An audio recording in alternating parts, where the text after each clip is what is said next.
Hello everyone. Today I will start the session for the creation of new thread using thread class. So in our previous session I had discussed about how we create a new thread in the Java and how we can implement the multiple methods in the thread.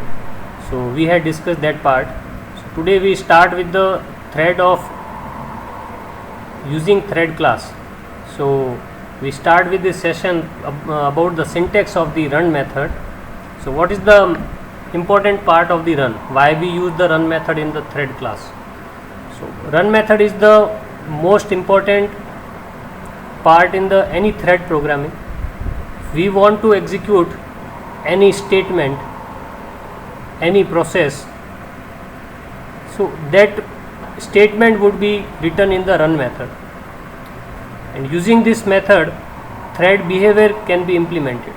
That means if you are performing to display a for loop statement for n iteration time, so if we want to execute this iteration as a thread implementation, so we will put up this for loop statement inside the run method, and that for loop would be executed in the form of thread. So here you can see the syntax of the run method. What is the run method syntax? First, it's showing the mode access specifier, that is public. Second is the return type of the method. So run method have always the return type is void, and the next the name of method is run. Here we are not passing any parameter. So whatever the statements we want to execute, we will write simply in the block of the run method. So in the previous session we have also discussed the run method. Now we will implement again for the thread implementation using thread class. So in the thread creation, basically we use two methods. First is the using thread class, and second is the using runnable interface. So what is the meaning of interface? Interface is basically object oriented programming concept that is used for the achieve the abstraction, data abstraction. So whenever we go for the implementation, then I will always write the implement keyword with the runnable instead of the extend. So I will move to the next slide. So here you can see how we are using the thread class. So you know that thread class is the part of java.language package. So I can import this package earlier in my code, and I will directly write import java.language.start. So by extending the thread class, all the methods, all the features that is defined in the thread package, I can directly import or access in my class. The class user class name is my thread here.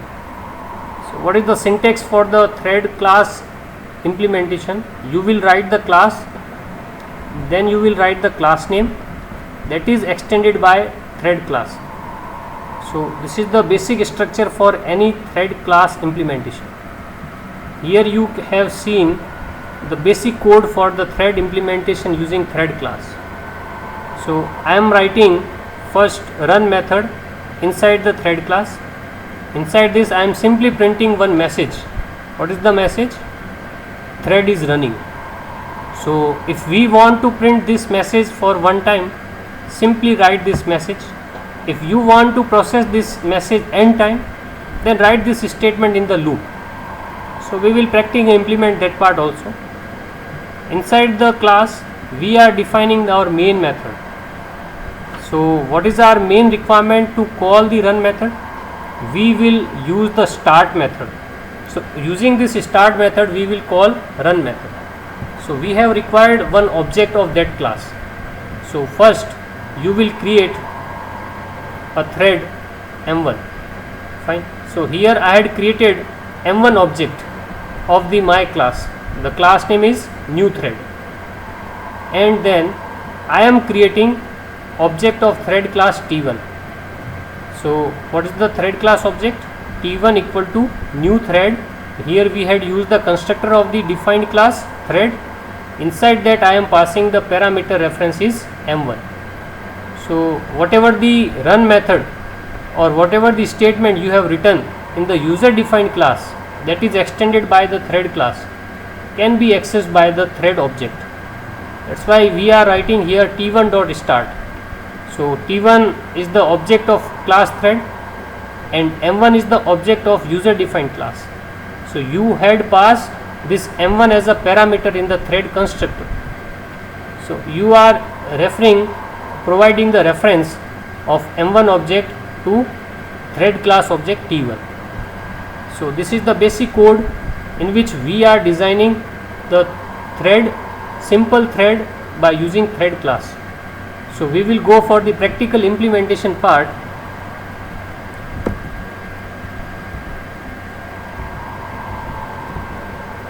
So what is our first statement?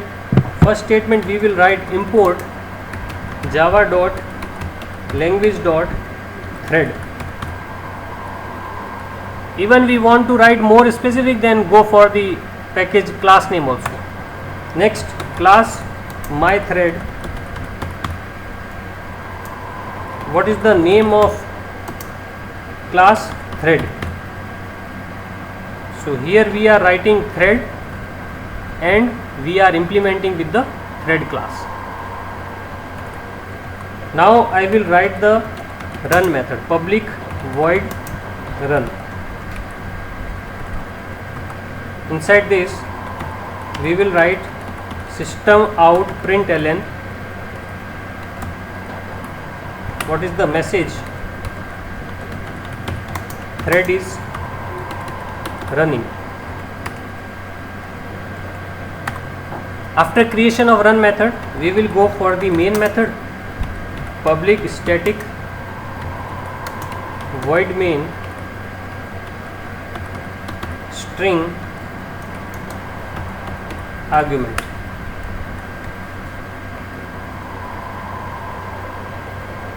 Inside this we will create first object. Object of which class?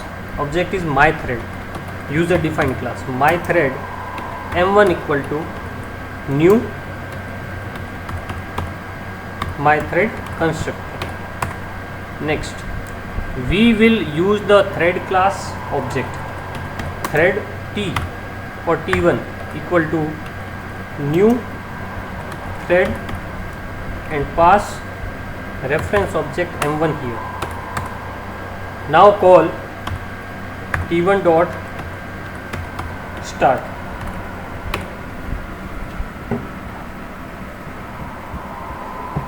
Let's execute this code.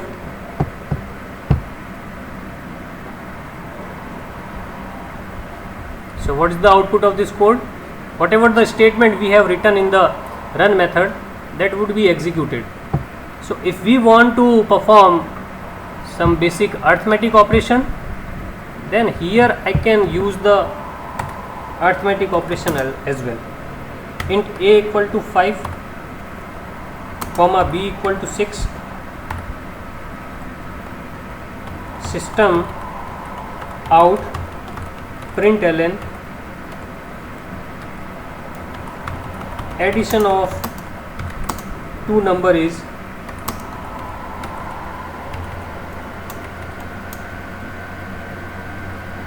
plus. So we are writing the arithmetic expression, so we will enclose in the small bracket, otherwise it will take as a string, so it will not calculate the result. So we will simply write a plus b inside the bracket.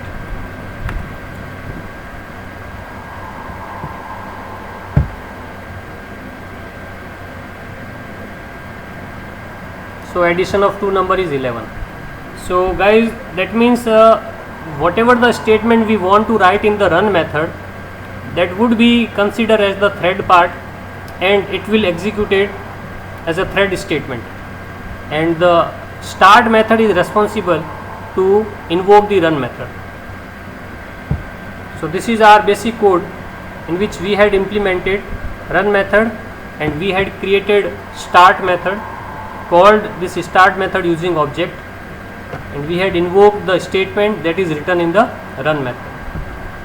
So this is our first part, and in which we had explained how we create the thread using the thread class only. and how we create the object reference by using user defined class reference.